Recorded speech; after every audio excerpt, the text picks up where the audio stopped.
Hey guys, it's Trix. I'll be doing a quick rundown of the latest Mordhau patch, addressing new content and features, as well as adjustments made to the core gameplay. I won't be exploring every single detail of the new patch, but I will showcase the more important changes. For example, I won't be exploring parry knockback and turn cap tweaks, but I will be showcasing animation and attack window changes. Simply put, while tweaks to parries and whatnot do influence the gameplay experience, they aren't meta shifting and are more in line with what I'd consider fine tuning. If you want to know specific details, I'd recommend reading the changelog, which will be linked in the description below. So, let's get into it. Grad has seen some expansions. The grounds around the castle have been altered, and there is now an outer wall.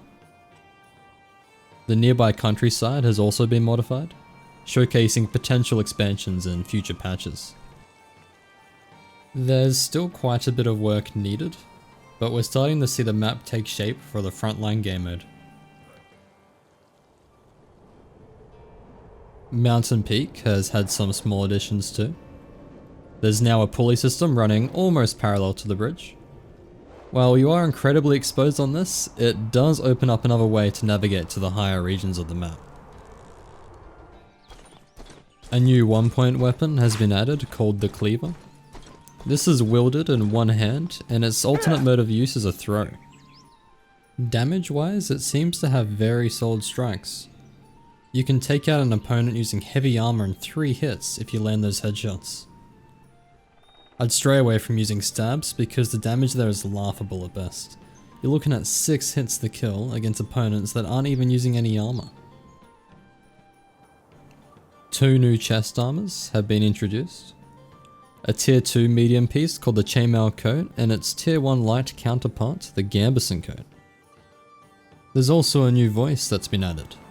It has quite an interesting personality. Oh no, oh no!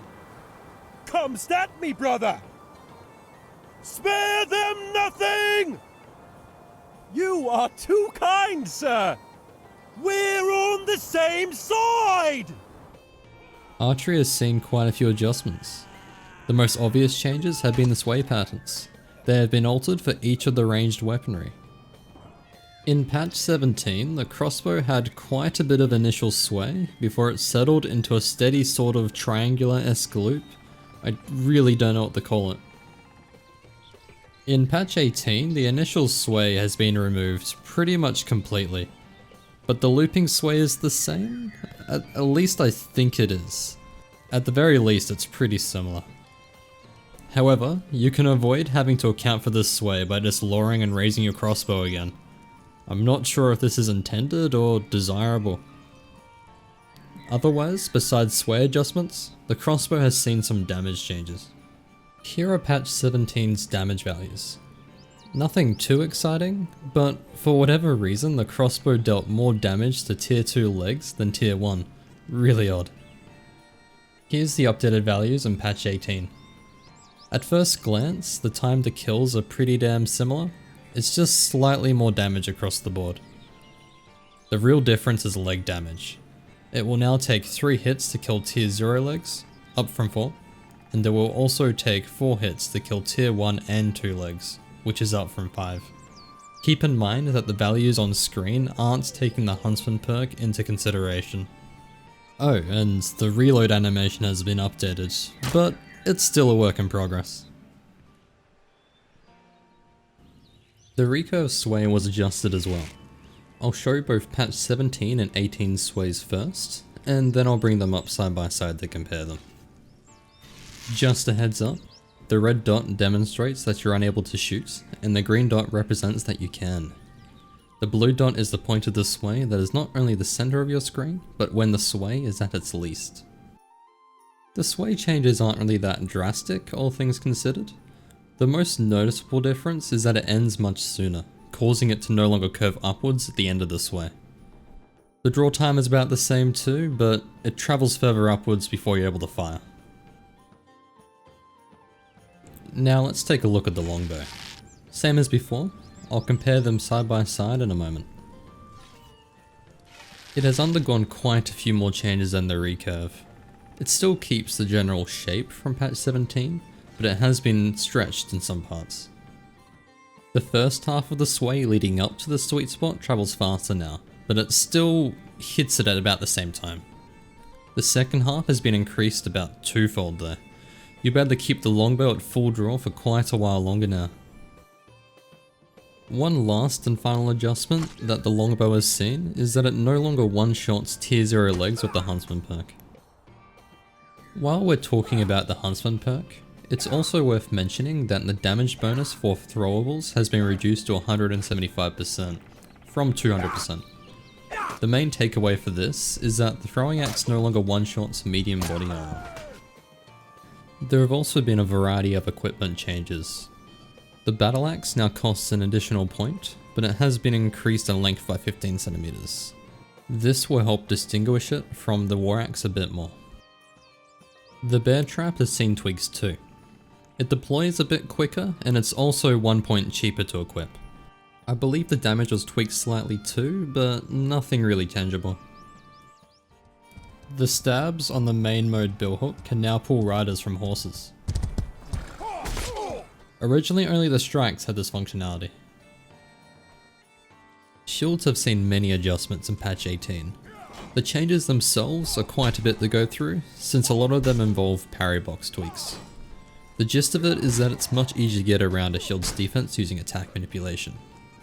Morphs have seen huge changes in patch 18. Morph chambers have been removed, which help alleviate the chamber heavy meta in teamfights. This allows morphs to counter chamber attempts if you're reading your opponent.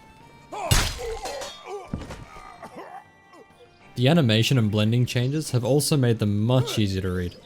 A maximum morph window has been introduced, which means that late morphs are nowhere near as strong on weapons such as the halberd or zwei. These changes combined make it much easier to read and react to morphs and more feints, as the animation is much smoother and far less jarring compared to previous iterations. Feint animations have been adjusted as well, but the changes are far more subtle than the morphs. They have been slowed down slightly, and they stop a bit further away from your opponent's camera. The chamber lockout bug has been fixed, which means that opponents gambling into your chamber morphs won't be nearly as viable with most weapon matchups. Chase mechanic now works properly. Aiming at someone's back for 2 seconds while sprinting will allow you to catch up to them. It will take longer to reach them if they're wearing lighter armor than you, so just keep that in mind. The two-handed weapon strikes from horseback have also been reworked. The last lot of animation adjustments come to fisticuffs. They have been given quite the facelift. Their attack timings have been ever so slightly adjusted too. The third person camera was also modified.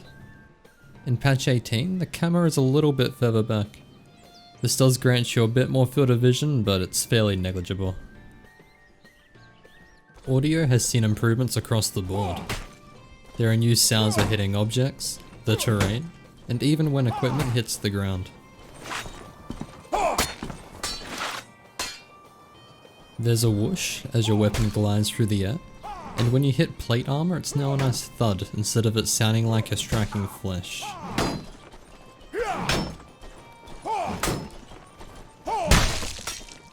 Now last, but not least, there's a new body thump sound when a corpse hits the ground.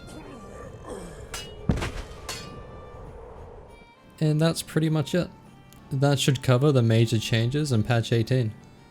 If I've forgotten something, I'll mention it below in the comment section. Big thanks to Attallas for providing the music. I definitely recommend checking him out, guys. He composes some awesome medieval soundtracks. I'll have a link to his channel in the description. That's me for now though. Thanks for tuning in. I'll see you all again very soon.